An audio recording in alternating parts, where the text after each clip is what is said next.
کہ ایک نوجوان تھا، وہ استاد کے پاس پڑھنے گیا اور تھا وہ بادشاہ زادہ۔ تو استاد نے جب یہ حدیث سنائی نا کہ من صامت نجا، جو خاموش ہو گیا وہ نجات پا گیا، تو شہزادہ خاموش ہو گیا۔ اب بادشاہ کو فکر لاحق ہوگی کہ بیٹا بولتا نہیں، کیا مسئلہ ہوا؟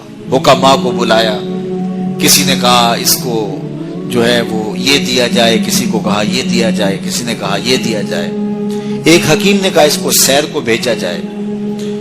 تو خادم روزانہ سیر کے لیے لے کر کے اس کو جایا کرتا تھا۔ ایک دن اس نے دیکھا کہ ایک درخت ہے جس کی گھنی شاخوں میں جانور بیٹھے ہیں، ایک شکاری تیر کمان لے کر کے گزر رہا تھا۔ اس نے غور سے شاخوں کو دیکھا، اسے کچھ دکھائی نہیں دیا، گزر گیا۔ ابھی گزرا ہی تھا کہ بیٹھی ہوئی فاختہ بول پڑی، تو وہ پھر پیچھے پلٹا اور غور سے دیکھا اور تاک کے تیر مارا، پھڑ پھڑاتی ہوئی فاختہ نیچے آ گئی۔ تو اس کی زبان سے بے ساختہ نکلا، صدقت یا رسول اللہ، اے پیارے رسول آپ نے سچ کہا ہے، نہ بولتی تو نہ ماری جاتی، خاموشی میں نجات ہے۔ بادشاہ روز رپورٹ لیا کرتا تھا کہ بیٹے نے کچھ بات تو نہیں کی، آج بتایا خادم نے کہ یوں ماجرا ہوا ہے۔ بادشاہ سمجھ گیا کہ یہ تو قصداً خاموش ہوا ہے، تو اس نے جلاد کو بلایا، کہا ذرا اس کو آج الٹا لٹکاؤ نا۔ تو جلاد نے الٹا لٹکا کے جب اس کو کوڑا مارا نا تو پھر چیخا، کہا صدقت یا رسول اللہ صلی اللہ علیہ وسلم، یا رسول اللہ آپ نے سچ کہا، فاختہ بولی وہ ماری گئی، میں بولا میں مارا گئی۔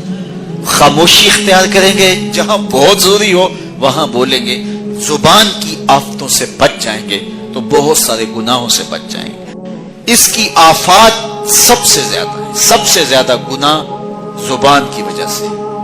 تو فرمایا جو خاموش ہو گیا وہ نجات پا گیا، چونکہ یہ بولتی ہے تو جھوٹ بولتی ہے، یہ بولتی ہے تو شکوے کا لہجہ اختیار کرتی ہے، بہتان لگاتی ہے، غیبت کرتی ہے، چغلی کرتی ہے، دو افراد کو تقسیم کرنے کا ذریعہ بنتی ہے، لوگوں کے دل دکھاتی ہے، اذیت پہنچاتی ہے، گالی سب و شتم یہ اس کا مزاج بن جاتا ہے۔